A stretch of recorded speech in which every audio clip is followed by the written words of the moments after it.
इस वीडियो में हम बात करेंगे डिमेंशिया के बारे में। क्या होता है डिमेंशिया, क्या कॉज होता है डिमेंशिया का और क्यों हो जाता है डिमेंशिया।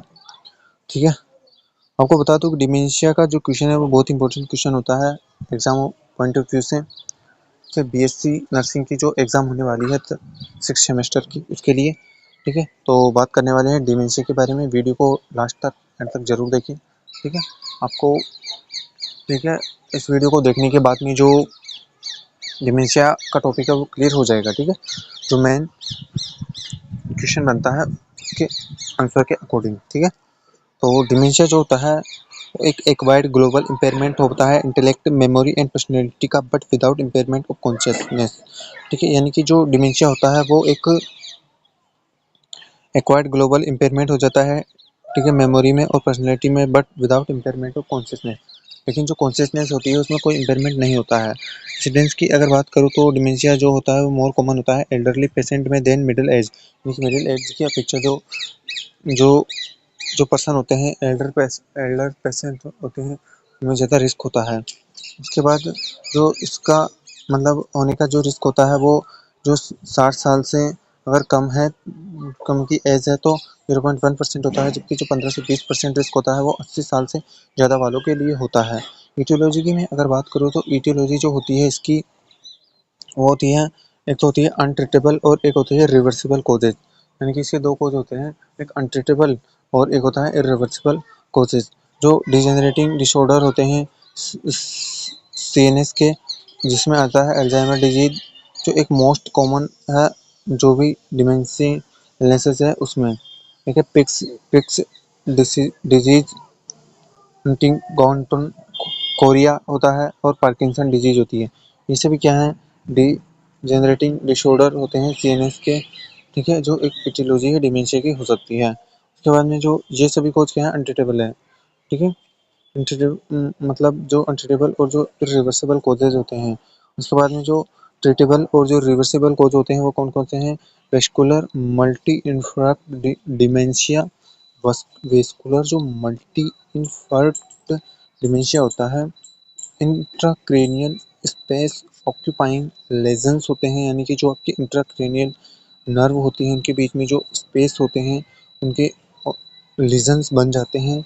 उसके बाद है मेटाबॉलिक डिसऑर्डर, जैसे कौन कौन से मेटाबॉलिक डिसऑर्डर कोज हो सकते हैं, जैसे हिपेटिक फेलियर है, रीनल फेलियर है, ये भी क्या होते हैं, कोज होते हैं किसके, डिमेंशिया के। ठीक है, इन्फेक्शन, जैसे इन्फेक्शन हो गया हो पेशेंट को एडस का, मेनिंजाइटिस का और एनसेफेलाइटिस का।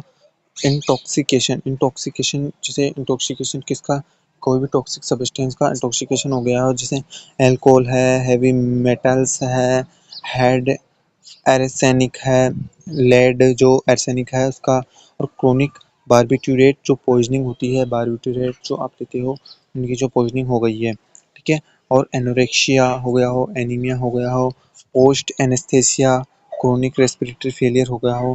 ठीक है, विटामिन डेफिशिएंसी, जिसमें विटामिन डेफिशिएंसी में कौन सी जो मेनली जो डेफिशिएंसी होती है थायमिन और निकोटीन की जो डेफिशिएंसी है उसकी वजह से भी क्या हो सकता है, जो है डिमेंशिया ऑक्यूर हो सकता है। मिसेलिनियस की बात करूँ तो हार्ट स्ट्रोक आ गया हो, एपिलेप्सी, इलेक्ट्रिक इंजरी हो गई हो, तो ये सभी क्या है एटियोलॉजी के आ जाते हैं।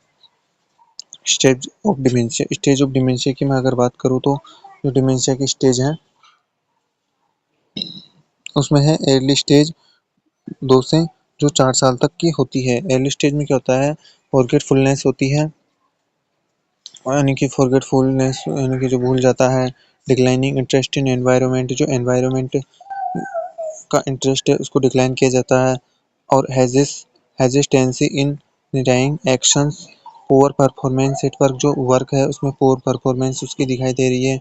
ठीक है, अगली स्टेज की अगर बात करो तो अगली जो स्टेज है उसमें है stage second, middle age stage, 2 से 12 साल तक की होती है। इसमें प्रोग्रेसिव मेमोरी लॉस होती है और हेजिस्टेट्स रिस्पॉन्स टू क्वेश्चंस होता है, has difficulty in following simple instruction, irritable और एंग्जियस और wondering, neglect personal hygiene, social isolation, यानी कि वो सोसाइटी से आइसोलेट होने लग जाता है खुद को और नेगलेक्ट करने लग जाता है पर्सनल हाइजीन को।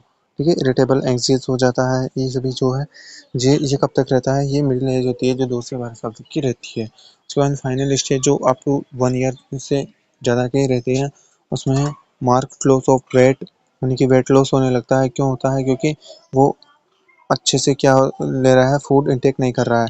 अनेबल टू कम्युनिकेट, वो कम्युनिकेट करने के लिए अनेबल है।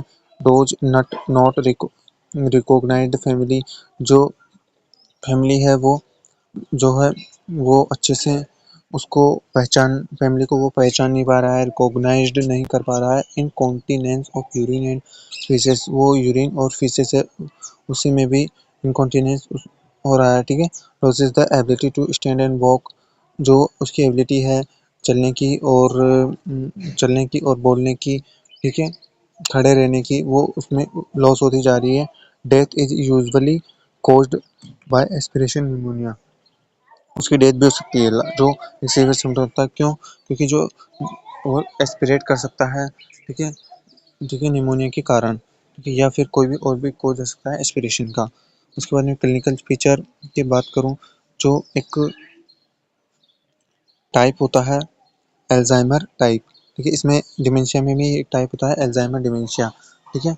जिसके इसमें जो क्लिनिकल फीचर आप मान सकते हो डिमेंशिया के, उसमें है पर्सनैलिटी चेंजेस होता है, जिसमें lack of interest in day, जो मतलब उसमें जो इंटरेस्ट है उसकी कमी आती है, ठीक है। और टुडे एक्टिविटीज जो है जिसमें इजिली मेंटल फैटिग, ठीक है, फैटिग एबिलिटी होती है। Self centred withdrawal, decrease self care, memory impairment और recent memory is prominent prominently affected, जो उसकी रिसेंट मेमोरी है वो अफेक्टेड हो जाती है, ठीक है। और कॉग्निटिव इम्पेयरमेंट होता है जिसमें डिसओरिएंटेशन हो जाता है, पोर जजमेंट हो जाता है, difficulty in abstraction, decrease attention span, affective impairment जिसमें लेबाइल मूड होता है उसका, इरिटेबलनेस, डिप्रेशन होता है, ठीक है। बिहे जो मतलब लेबाइल मूड यानी कि कभी वो क्या करता है, कभी मेनिया हो जाता है, कभी डिप्रेशन में चल जाता है, इस तरह से होता है। और जो इरिटेबलनेस होती है, डिप्रेशन उसको हो सकता है, ठीक है। बिहेवियरल इम्पेयरमेंट में स्टेरियोटाइप्ड बिहेवियर हो सकता है, स्टेरियोटाइप बिहेवियर हो सकता है। अल्टरेशन इन सेक्सुअल ड्राइव हो सकती है।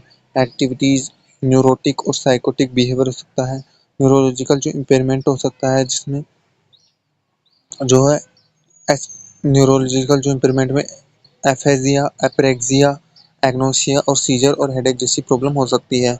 कैटास्ट्रोफिक जो रिएक्शन होती है उसमें agitation, attempt to compensate for defect by using strategy to avoid demonstrating failure in intellectual performance, such as changing the subject, cracking jokes, or otherwise diverting the interviewer.